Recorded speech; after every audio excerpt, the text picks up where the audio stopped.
नमस्कार बच्चों। आज हम लोग ड्रीम चिल्ड्रन जो कि चार्ल्स लैम्ब के द्वारा लिखा गया है इसका एक्सप्लेनेशन पढ़ेंगे। इस पे जो हमारा पहला एक्सप्लेनेशन बनता है वो है children love to listen to stories about their elders. देखिए क्या कहा गया है यहाँ पे, चिल्ड्रन अर्थात बच्चे, लव पसंद करते हैं, टू लिसन सुनना, स्टोरीज़ कहानियों को, अबाउट दियर एल्डर्स अपने बड़ों के बारे में।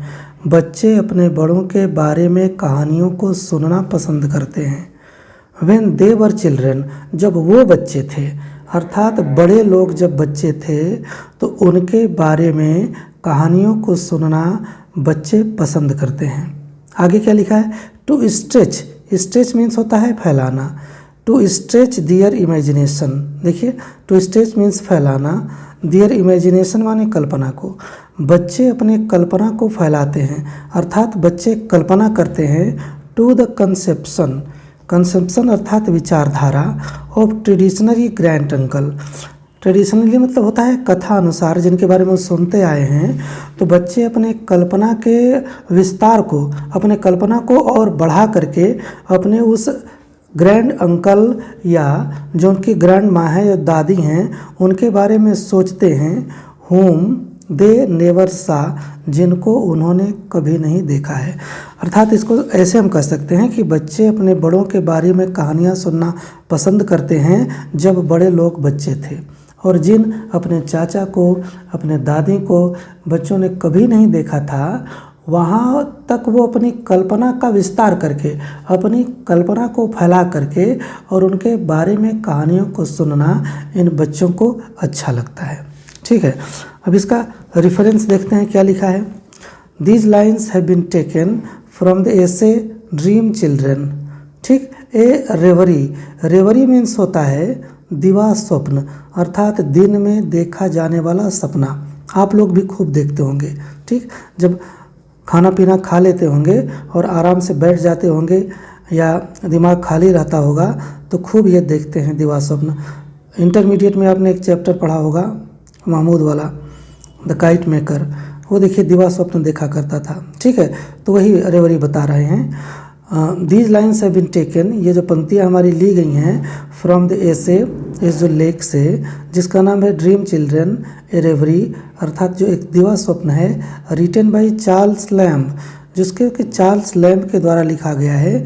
This essay is noted for its autobiographical element. यह जो लेख है ना, अपने ऑटोबायोग्राफिकल एलिमेंट का मतलब होता है आत्मकथानक तत्व के कारण। मतलब यहाँ पे सारी कहानी अपने बारे में कही गई है, अपने से संबंधित चीज़ों को बताया गया है, इसलिए इसे ऑटोबायोग्राफिकल एलिमेंट कहा जा रहा है। ठीक है, अब कॉन्टेक्स्ट देखते हैं। Lamb had no children, Lamb के पास बच्चे नहीं थे। He lived a solitary, solitary means होता है अकेला, वह एकाकी जीवन जीते थे। देखिए, he lived a solitary life, उनका जीवन एकाकी था, एकाकी जीवन जीते थे। Particularly after the death of his brother John Lamb, विशेष रूप से अपने भाई जॉन लैम्ब की मृत्यु के बाद उनका जीवन एकाकी हो गया था, उनके जीवन में बिल्कुल अकेलापन हो गया था। सो ही ड्रीम्स, अतः वह सपना देखते हैं, that he had two children, कि उनको दो बच्चे हैं, एलिस एंड जॉन, बच्चों का नाम एलिस और जॉन है। And they had assembled, assemble माने होता है नज़दीक आना। ठीक है, और वो उनके नज़दीक, देखिए असेंबल्ड नियर हिम, वे बच्चे उनके नज़दीक आए हैं, to listen about their great grand mother, उनके उस महान दादी माँ के बारे में, जिनके बारे में बच्चे सुनते आए हैं, उस दादी माँ के बारे में कहानी सुनने के लिए बच्चे चार्ल्स लैम्ब अर्थात अपने पिता के पास में आए हुए हैं। एक्सप्लेनेशन देखिए। Children love to listen to stories about their elders, बच्चे जो हैं अपने बड़ों के बारे में कहानियों को सुनना पसंद करते हैं। दे वॉन्ट टू नो, वो जानना चाहते हैं, हाउ दियर एल्डर्स बिहेव्ड, कि उनके बड़े लोग कैसा व्यवहार करते थे, व्हेन दे वर चिल्ड्रन, जब वो बच्चे थे। अर्थात बच्चों को यह जानना अच्छा लगता था कि जब उनके बड़े लोग बच्चे थे तो उनका व्यवहार कैसा था। They also have an impression, impression माने होता है विचार या धारणा। ठीक है, दे आल्सो हैव इम्प्रेशन, उनके मन में यह भी विचारधारा रहती है दैट कि देयर ग्रैंड मदर और grand uncles were really great and grand. बच्चों के मन में यह विचारधारा रहती है कि उनके दादी या उनके चाचा वो वास्तव में बहुत महान थे। आगे देखिए, there was always something noble, noble means योग्य, ग्रैंड मीन्स महान, इंस्पायरिंग मतलब प्रेरणा देने वाला।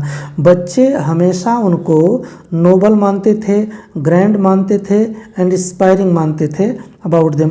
बच्चों की विचारधारा हमेशा उनके साथ कैसी रहती थी कि हमारे जो ग्रैंड मदर हैं या ग्रैंड अंकल हैं वो नोबल हैं, ग्रैंड हैं एंड और इंस्पायरिंग हैं। आगे देखिए, they also like to exercise, exercise means होता है अभ्यास करना, वो अभ्यास करना पसंद करते हैं, अर्थात अपनी कल्पना को अभ्यास कराते हैं, बार बार सोचते हैं। They also like to exercise their imagination, अपनी कल्पना को बार बार अभ्यास कराते हैं। कहाँ पे करें कि to form a grand picture, to form a grand picture, एक बहुत महान कल्पना बनाते हैं। अपने कल्पना के माध्यम से वो एक चित्र बनाते हैं किनका, ऑफ देयर ग्रैंड मदर, अपनी दादी के बारे में कल्पना बनाते हैं, अपने दादी का चित्र बनाते हैं, और ग्रेट ग्रैंड अंकल अथवा अपने चाचा के बारे में। When whom they have never seen, जिनको इन्होंने कभी देखा नहीं है, about whom their knowledge is limited, और जिनके बारे में इनका ज्ञान बहुत सीमित है। अर्थात यहाँ पे ये बताया जा रहा है कि बच्चे अपनी कल्पना के द्वारा अपने दिमाग में उनका चित्र बनाते हैं और उसके माध्यम से उनके बारे में जानने की कोशिश करते हैं, अपने इस सीमित ज्ञान से जानने की कोशिश करते हैं जिनको इन्होंने कभी देखा नहीं होता है। ठीक है, अब ये पता ही ये ऐसे ही ऑटोबायोग्राफिकल टच के लिए जाना जाता है। ठीक है, नोट में लिखेंगे आप कि लेख कैसा है, इसमें ऑटोबायोग्राफी अर्थात लैम्ब और उनसे संबंधित चीज़ों के बारे में जानकारी दी गई है, उनके परिवार के बारे में। साइकोलॉजिकल अप्रोच है, साइकोलॉजी और विशेष रूप से चाइल्ड साइकोलॉजी प्रस्तुत की गई है। Language force